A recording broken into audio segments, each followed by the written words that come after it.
The man went into the city to do business for the first time, and almost lost his life. Because the buyer saw he was a stranger, he tried to rob the goods, and even wanted to throw the man into a pit and bury him alive. Just as the buyer pulled the trigger, Jack shouted out his own name. My name's Jack Bondray. I come from Blackwater Station. The buyer panicked instantly. He was not afraid of Jack, but he feared Jack's brother more than anyone. Not only did the buyer let Jack go, he even paid double the price. Jack's brother was named Ford. He was the most powerful man in town, running illegal operations and holding great influence in the local gang. But the newly appointed prosecutor had no idea who Ford was, and brought his men to stir up trouble. Ford remained calm, and asked the sheriff what was going on. Before the sheriff could answer, Rex arrogantly stepped forward. He pointed at Ford's shoulder, and told him that if he wanted to keep doing business, he would have to pay a large monthly fee. The sheriff quickly stepped in, handed Ford some cash, and hinted for him to send a little gift to the prosecutor, to end things peacefully. But Ford noticed that Rex kept staring at his girlfriend. Ford took the money, and walked toward the prosecutor's car.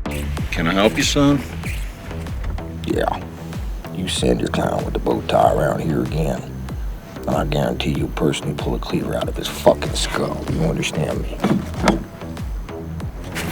He told his girlfriend to go inside, then locked eyes with Rex in silence. The sheriff grew so nervous, he nearly reached for his gun, but Ford turned around and walked away. That night, Ford gathered all the other factions in town to discuss how to deal with the prosecutor. Everyone was afraid, and agreed to pay the money, but Ford declared he would not give a single cent. The news soon reached Rex. The sheriff warned him not to mess with Ford, but Rex could not forget the humiliation. Too afraid to face Ford, he went after Jack instead. Later that night, Ford came home to find Jack beaten. He instantly knew Rex was behind it. Although he was angry at Jack's weakness, he still decided to take revenge. The next morning, the prosecutor sent 2 more men to pressure Ford into paying, but Ford sat calmly at his doorstep, sipping coffee. Then Jack's brother stormed out, knocked the 2 men to the ground, and even shoved an oil hose into one man's mouth. Luckily Ford stopped him in time, or the man would have died. Ford then returned the gun to the prosecutor's men, and declared, "This war is just getting started."